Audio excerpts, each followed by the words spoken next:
नमस्कार, मैं बसंत चैनल पर आपका हार्दिक स्वागत और अभिनंदन है।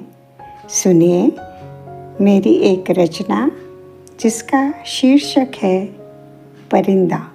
सुनिए, सुनो नभ के आज़ाद परिंदों, तुम्हें देखकर नारी के भीतर कैद परिंदे को तुमसे ईर्ष्या होने लगी है। देखता रहा है सदियों से तुम्हें हसरत भरी निगाहों से, क्योंकि उसके भीतर का परिंदा बहुत व्याकुल है।